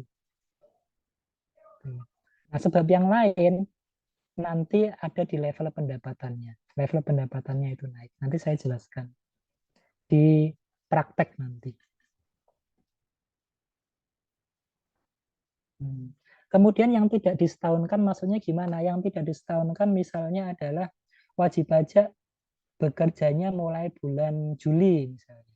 Nah, maka nanti dalam menghitung pajaknya ya dikali 6, bukan dikali 12. Itu bedanya disetahunkan dengan tidak disetahunkan. Ini semuanya itu ada di Per 16 tadi yang saya tunjukkan tadi Bapak Ibu. Nah, ini ya. Ini masuk teknisnya ya, semoga nanti listriknya nyala Bapak Ibu. Mohon maaf nih sekali lagi. Nah, ini perhitungan PPh pasal 21. Ini ya. Pegawai tetap itu nanti komponen pegawai tetap itu gaji, kalau ada tunjangan, premi asuransi, natura, dibayar pemberi kerja. Kalau misalnya ada ditambahkan ya. Kalau tidak ada ya dikosongi aja ya. Kemudian gaji tunjangan tadi itu dikurangi dengan biaya jabatan. Ya. Biaya jabatan maksimal 5%. Ya. Biaya jabatan nilainya 5%, maksimal 6 juta per tahun atau 500.000 per bulan. Ya. Jadi maksudnya seperti ini Bapak Ibu. Ya. Misalnya seperti ini. Nah,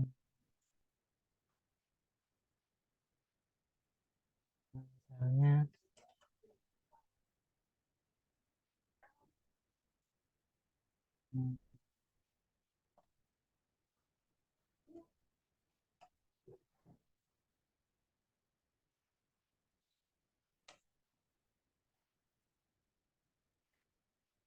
misalnya gajinya 5 juta per bulan. Kemudian ditambah dengan ada namanya tunjangan misalnya. Bisa berupa tunjangan terserah ya, misalnya tunjangan. Nah, total penghasilan brutonya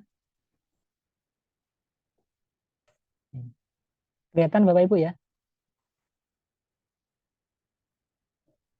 Halo, kelihatan ya? Excel saya. PPT-nya terlihat, Pak. Excel saya kelihatan ya? Excel. PPT yang aja Excelnya Pak. tidak, Pak. Excel tidak ada, Pak. Soalnya belum, Pak. Excelnya belum. Harus keluar Iya, dulu. belum, Pak. Excelnya. Sebentar.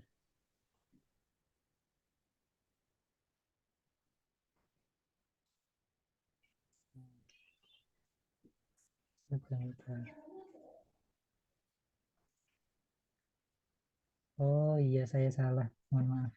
Kelihatan ya?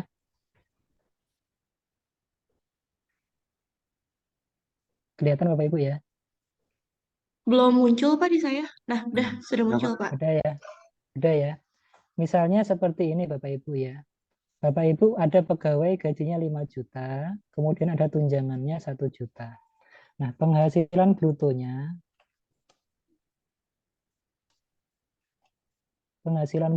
itu totalnya 6 juta.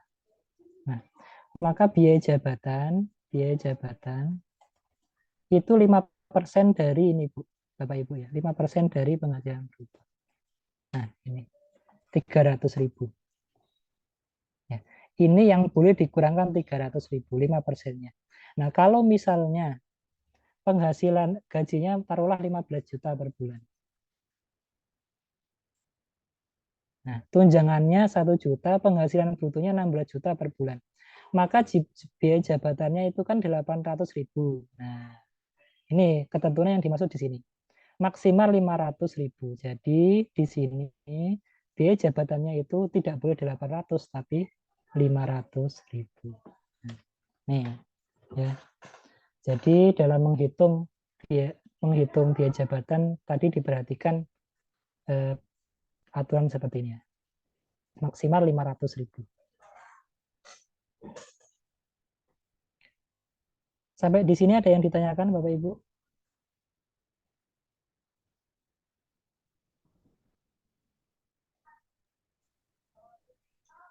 Ada yang ingin bertanya? Bapak Ibu silakan. Pak, maaf, saya masih bingung yang tadi, Pak. Punten. Gimana? Yang tadi yang ini, Pak. Mas, yang probation, yang terkait probation. Apa Mas? Probation. Ya, Yang apa itu Mas? itu kan setahu saya ya. Maaf Pak kalau salah ya. Setahu saya tuh yang masa probation, karyawan yang masih probation itu tidak dikurangi biaya jabatan Pak, tapi barusan kata Bapak itu dikurangi, jadi bingung. Oh gitu. Iya. Karena kan statusnya masih belum karyawan tetap gitu Pak. Oh oke. Belum karyawan tetap ya? Belum karyawan tetap. Soalnya saya di perusahaan yang sebelumnya juga ada karyawan-karyawan yang masih probation, nggak saya kurangi biaya jabatannya. Oh gitu. Jadi takutnya salah gitu di sayanya. Paham saya Mas. Iya Pak. Memang gini Mas, yang jadi kendala itu adalah penafsiran ini Mas. Nah, penafsiran.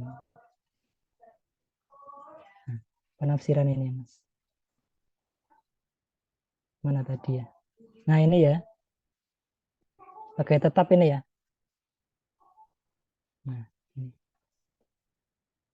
Nah, ini Mas, pegawai tetap itu ada klausulnya. Artinya adalah bekerja berdasarkan kontrak, ya, ada kontraknya untuk jangka waktu tertentu.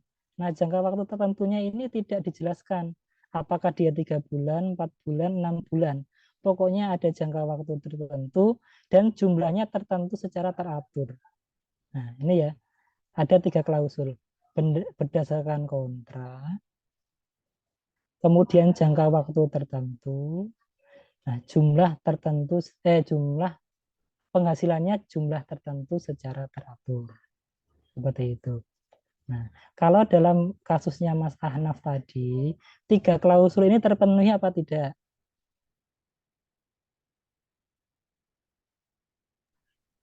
Halo Mas Ahnaf. Ya loh Pak. Halo, iya. 3 klausul ini terpenuhi apa tidak? Kontrak untuk suatu jangka waktu tertentu. Ada kontraknya, suatu Ya, jangka ada. tertentu. Terus penghasilannya teratur, mohon maaf kalau magang itu kan penghasilannya misalnya 2 juta, terus gitu ya? Iya, betul. Nah, kalau misalnya diperpanjang ya nanti gajinya naik gitu ya. Ya. Nah, ini sama seperti kasus saya dulu di daerah luar Jawa dulu, itu kami masukkan dia sebagai pegawai tetap. Karena dia memenuhi 3 klausul ini. Karena memenuhi 3 klausul ini, Pak. Nah, oh, gitu. Iya, dia bekerja ada kontraknya, jangkanya ada, nah jumlahnya juga tertentu. Kemudian ditambah lagi dia ada potensi diangkat sebagai pegawai tetap. Ini sama kayak teller di bank di depan itu Mas. Itu kan untuk awal-awal dia kan, halo, terdengar ya suara saya ya? Iya Pak. Dengar ya. Ini sama seperti kayak karyawan bank itu Mas. Karyawan bank yang teller di depan itu kan dia masa percobaan toh. Iya. Nah, itu yang saya terima mereka tetap dapat bukti potong A1 dia.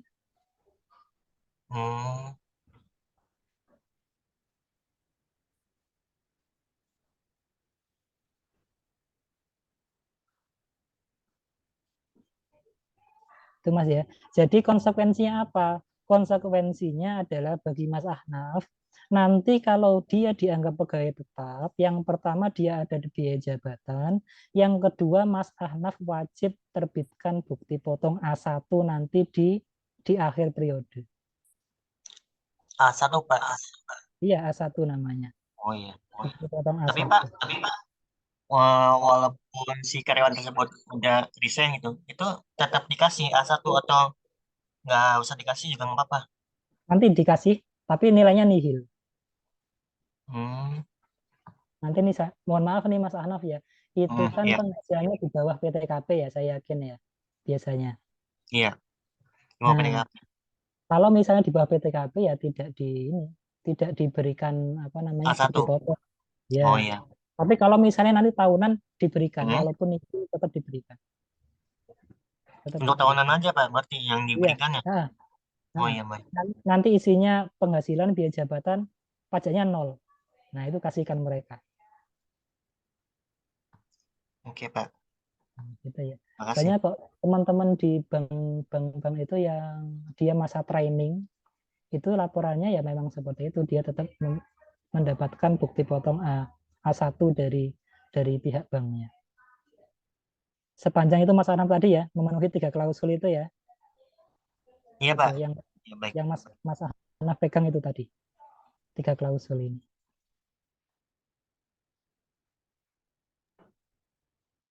Selanjutnya.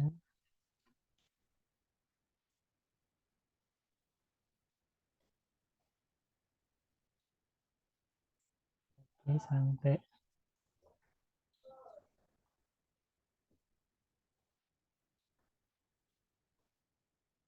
ini ya. Nah, ini untuk PTKP Bapak Ibu, PTKP 54 juta. Kemudian itu untuk diri wajib pajak sendiri, kemudian tambahan untuk wanita kawin 4,5, kemudian tambahan lagi itu maksimal 3 ya, 4.500.000. Bapak Ibu, saya jelaskan lagi PTKP ya. PTKP itu kepanjangannya adalah penghasilan tidak kena pajak. Jadi ada batasan Bapak Ibu. Batasan ini hanya berlaku bagi orang pribadi dengan kriteria beberapa. Yang pertama pegawai tetap. Nah, pegawai tetap itu ada PTKP-nya seperti ini. Ya. Jika misalnya gini, ada namanya Mas Agus misalnya. Mas Agus ini bekerja sebagai karyawan di PT A misalnya. Nah, dalam 1 tahun, jika misalnya gajinya di bawah 54 juta, sepanjang dia itu belum kawin ya, TK 0 dan tidak mempunyai tanggungan, maka sepanjang penghasilannya itu di bawah 54 juta, maka tidak dikenakan pajak. Tapi kalau misalnya dia di atas 54 juta, maka ada potensi pajak yang harus dipotong oleh perusahaan. Ya. Kalau misalnya Mas Agus tadi dia menikah, kemudian maka penghasilan tidak kena pajaknya akan naik lagi, yaitu 54 juta ditambah 4.500.000. Ya. Jadi levelnya akan semakin tinggi. Plus nanti kalau ada tanggungan punya anak dan seterusnya maka lebih tinggi, maksimal 3 orang. Nah, PTKP itu tidak berlaku bagi wajib pajak yang punya usaha dan dia memilih dikenakan tarif UMKM yang 0,5% itu. Ya. Dia tidak berlaku ada PTKP atau tidak. Yang PTKP ini loh ya. Nah, ini. Nah, jadi ini saya sedikit cerita Bapak Ibu ya. Saya sedikit agak cerita. Mas Ahnaf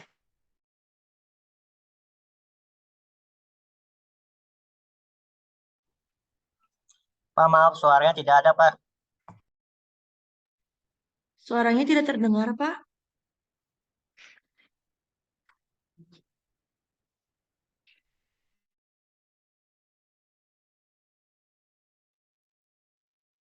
Pak Lukman.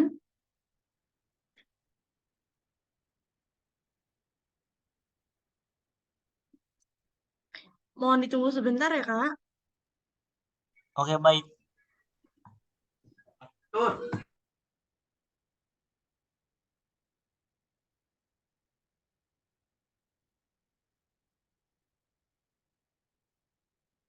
Oh.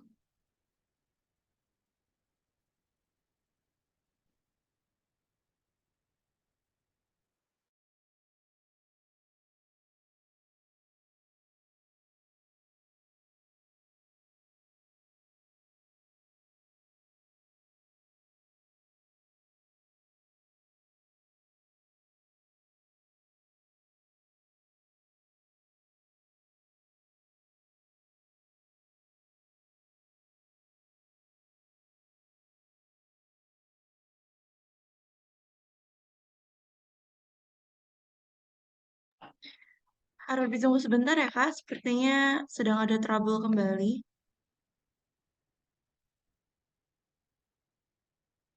Sambil saya menghubungi Pak Lukmannya.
Untuk teman-teman mohon maaf di sini Pak Lukmannya sedang ada kendala masalah internet. Untuk istirahat kita majuin dari jam 11 ya, nanti masuk lagi di jam 12. Apakah tidak apa-apa? Oke. Nggak Kita apa-apa. sepakati kita Ya, sepakati bersama Kak, dikarenakan memang Pak Lukman kendalanya nih di signal. Sepakat, Bu. Kak, maaf Oke, kalau baik. istirahatnya sampai iya. jam 12, nanti nggak jualan atau gimana, Kak? Iya mungkin kalau jam 2 Eh, sambil aja kali ya Kak. Jadi boleh telat-telat sedikit tidak apa-apa gitu. Soalnya memang sekarang Pak Lukmannya tidak bisa masuk karena signalnya nih. eh, ya. Berarti nanti ada kemungkinan ini nggak, Kak? Kayak misalkan waktunya jadi kan harusnya kan jam 3 selesai nih. Jadi bisa nggak Hmm, kalau misalkan nanti jam 4 gitu, kok nggak setengah 5? Karena kan kalau ini untuk materinya, eh, jadi kayak gimana ya, kurang masuk gitu. iya gitu Kak. Kalau untuk materi kita maksimalkan terlebih dahulu ya Kak untuk misalkan ada perpanjangan waktu nanti kita akan sambil berjalan saja gitu Kak. Oke baik. Mungkin dari teman-teman mohon maaf atas kendalanya untuk sesi pagi ini. Untuk sekarang mungkin saya akan tutup dulu ya untuk Zoom-nya. Nanti kita kembali lagi di jam 12. Saya akan bagikan untuk uh, link, link, link Zoom meeting-nya. Oke. Terima kasih teman-teman. Mohon maaf. Ya, Kak, sama-sama. Terima kasih.